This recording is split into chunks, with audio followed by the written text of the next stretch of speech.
Assalamualaikum warahmatullahi wabarakatuh. Perkenalkan, nama saya Simon Suhendri Pardede, NIM 211003022, Program Studi Sosiologi Karyawan.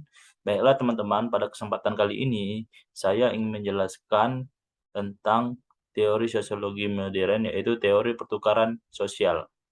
Pada kesempatan ini, teori pertukaran sosial memiliki pengertian yaitu yang dikembangkan oleh Tybalt dan Kelly, merupakan teori sosial yang menjabarkan bagaimana cara seseorang berhubungan dengan orang lain.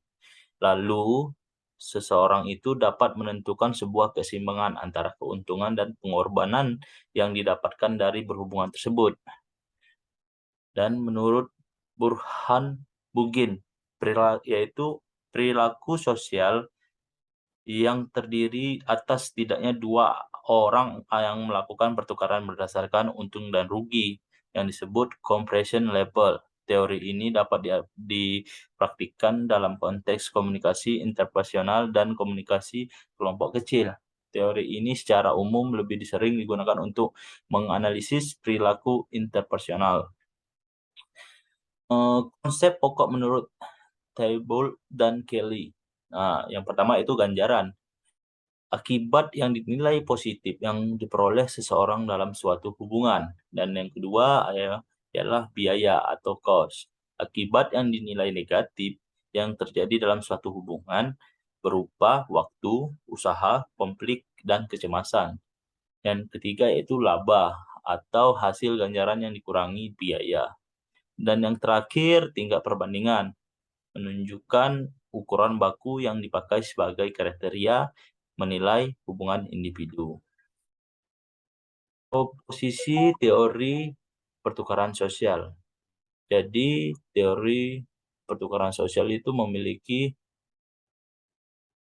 6 proposisi, yaitu proposisi sukses, stimulus, nilai, depresiasi atau kemajemuan, restu, akresi, dan yang terakhir yaitu rasionalitas.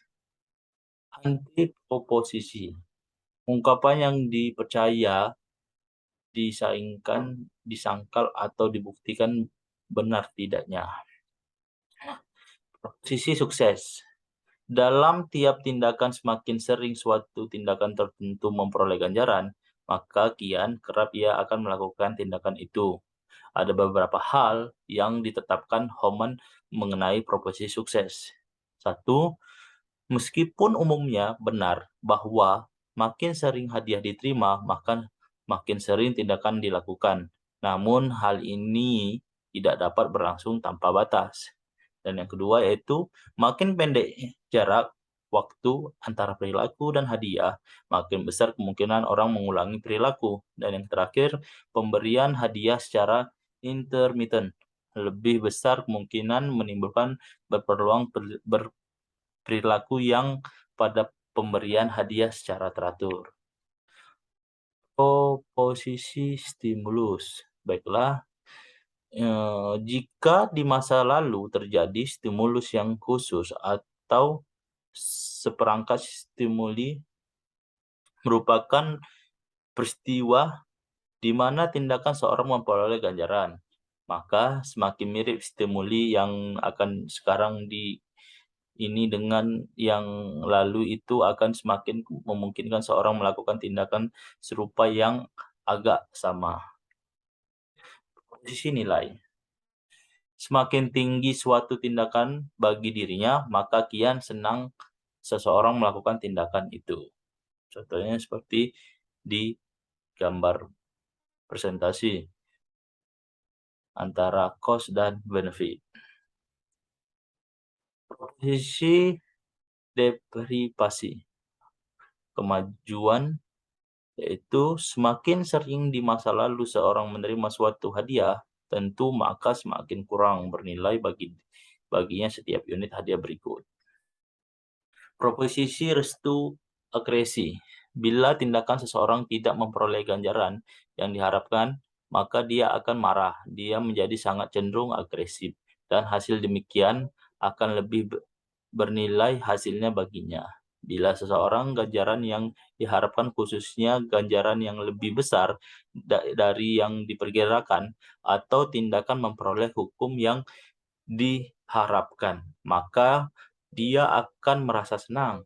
Dia akan lebih mungkin melaksanakan perilaku yang disenangi dengan hasil dari perilaku yang demikian akan menjadi lebih bernilai lagi. Posisi rasionalitas. Dalam proposisi ini memilih di antara bagi tindakan alternatif. Seseorang akan memilih satu di antaranya yang dianggap saat itu mempunyai nilai sebagai hasil dikalikan dengan probabilitas untuk mendapatkan hasil yang lebih besar. Teori ini memiliki asumsi orang yang secara sukarela memasuki dan tinggal dalam suatu interaksi sosial yang mempertimbangkan konsekuensi yang terjadi, yaitu untung dan ruginya. Pada dasarnya, dalam membangun sebuah interaksi sosial yang diperoleh teori pertukaran sosial merupakan suatu teori dalam ilmu sosial, yaitu pengorbanan mendapatkan dan saling mempengaruhi. Teori ini menjelaskan bagaimana manusia melihat hubungan dengan orang lain sesuai dengan asumsi. Nah, pada slide selanjutnya yaitu tentang asumsi teori pertukaran sosial. Asumsi yang dibuat oleh teori pertukaran sosial mengenai sifat dasar manusia adalah sebagai berikut. Yang pertama, manusia mencapai penghargaan dan menghindari hukuman. Dan yang kedua, manusia adalah makhluk rasional. Dan yang terakhir yaitu standar yang digunakan manusia untuk mengevaluasi pengorbanan dan penghargaan bervariasi seiring berjalannya waktu dari suatu orang ke orang lainnya. Asumsi-asumsi yang dibuat oleh teori pertukaran sosial mengenai sifat dasar dari suatu hubungan. Yang pertama, yaitu teman-teman, hubungan memiliki sifat saling ketergantungan. Jadi, hubungannya menjadi sifat saling yang membutuhkan. Dan yang kedua, kehidupan berhubungan adalah sebuah proses. Evaluasi sebuah hubungan oleh Table dan Kelly. Level perbandingan, yaitu compression level, standar yang mewakili perasaan mengenai apa yang harus diterima dan dikorbankan dalam suatu hubungan. Level perbandingan untuk alternatif didasari pada individu yang lebih memilih meninggalkan hubungan yang memuaskan dan tetap tinggal pada hubungan yang kurang memuaskan. Matriks pertukaran sosial menurut Table dan Kelly. Matriks terkondisi atau given matrix. Presentasi pilihan-pilihan perilaku dan hasil akhir yang ditentukan oleh kombinasi faktor eksternal dan internal. Dan yang kedua yaitu matriks efektif. Presentasi perluasan perilaku alternatif yang hasil yang akan menentukan pilihan perilaku dalam pertukaran sosial.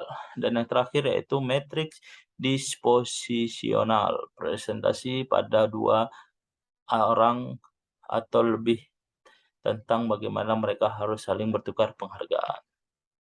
Teori pertukaran ini berfokus untuk analisis dan mikro, utamanya pada tingkat realitis sosial atau interpersonal. Namun, bila di sisi lain mencoba untuk naik dari teori tingkat mikro ke tingkat yang lebih makro, contohnya adalah organisasi sosial yang lebih besar dan muncul dari proses pertukaran dasar. Beberapa dengan analisis yang diungkapkan oleh teori interaksi simbolik. Teori pertukaran terutama melihat perilaku nyata bukan hanya proses subjektif. Hal ini juga dianut oleh Hormans, dan bila tidak terfokus pada tingkat kesadaran hubungan subjektif dan tingkat interaksi, nyata seperti yang terjadi pada interaksi berupa simbolik.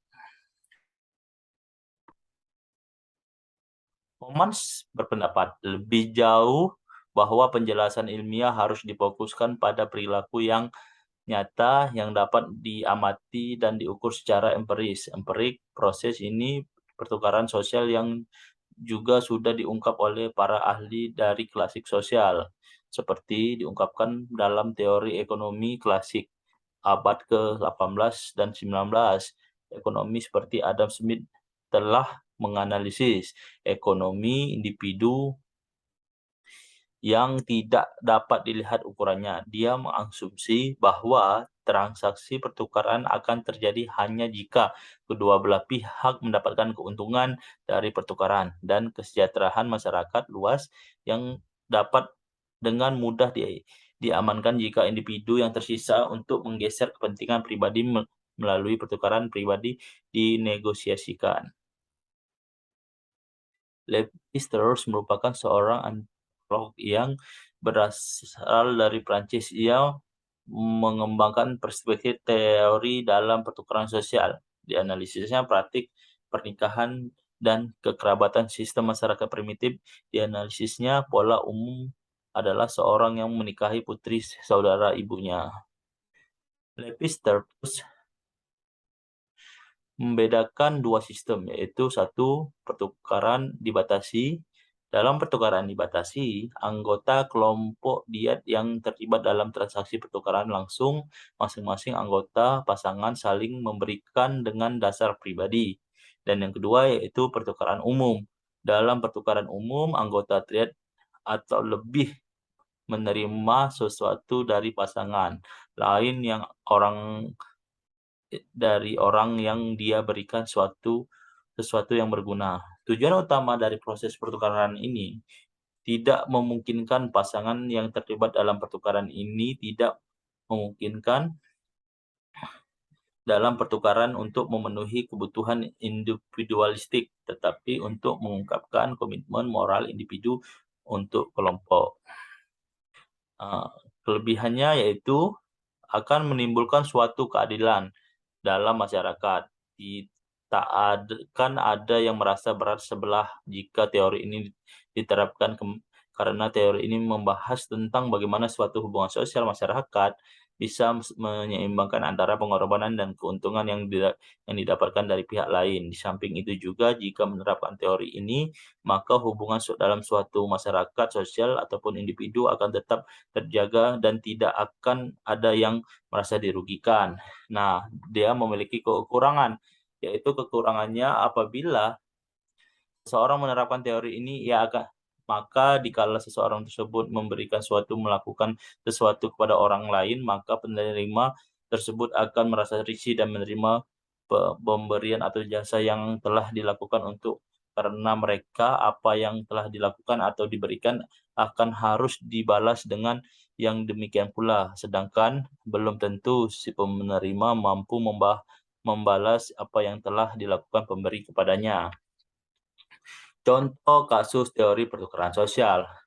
Ketika seseorang perempuan dengan seorang laki-laki memutuskan untuk memiliki hubungan dengan mempertimbangkan berbagai hal, memulai dari material sampai non-material, memperkirakan perilaku yang akan didapat dari pasangan apakah itu positif atau negatif, seperti apa pengorbanan yang kira-kira akan dikeluarkan dalam menjalani hubungan tersebut.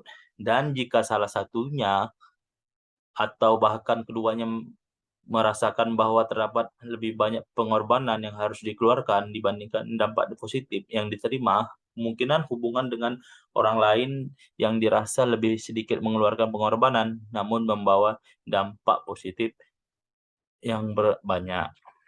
Baiklah, itulah hasil presentasi saya dari penjelasan tentang teori pertukaran sosial. Sekian dan terima kasih. Apabila ada kata-kata salah, saya mohon maaf. Terima kasih untuk dosen pembimbing, Bapak Tio. Sekian dan terima kasih.